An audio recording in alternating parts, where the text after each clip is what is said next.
Greetings from St. Perpetua Community. If for the sake of peace of mind you haven't been watching the news since before the election, you might want to tune in this week. For once, we're getting not bad news or fake news, but some good news, if not the best news we've heard in a long time.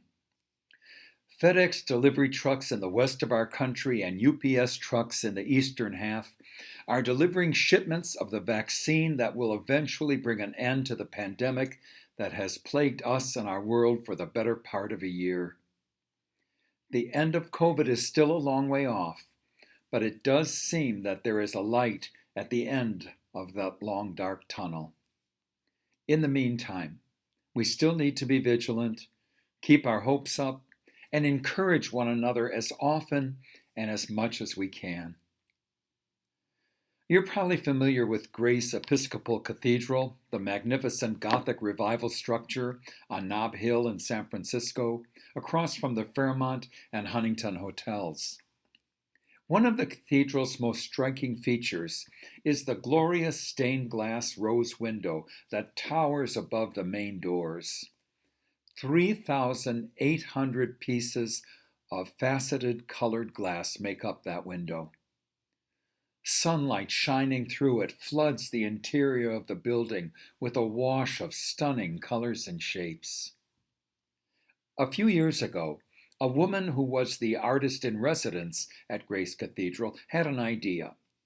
She experimented with various kinds of electric lighting and, with the help of a technician, installed lights which would shine from the inside of the church through the stained glass window so that its brilliant shape and colors could be seen on the outside of the church at night.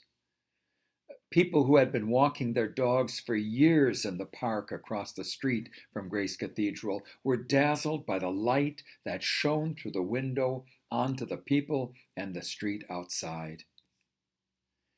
I think there's a message for us in what that artist did, letting light shine from inside out.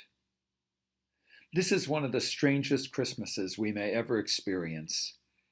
In this holy season that ordinarily inspires togetherness and community, sharing among family and friends, making room at the table for extra guests, we need, for the sake of everyone's well-being, to do just the opposite, limiting our interaction and exposure even to those who mean so much to us.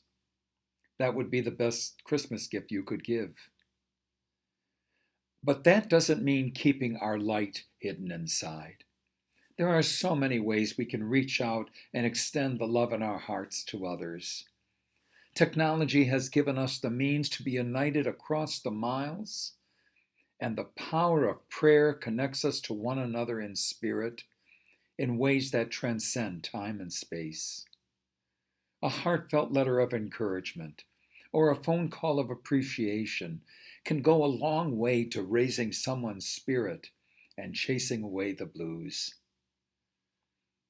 Before the dawn of the hundreds of different kinds of Christmas tree lights that we now have, I recall that some of the boxes holding the lights advertised, "If one bulb goes out, all the others remain lit."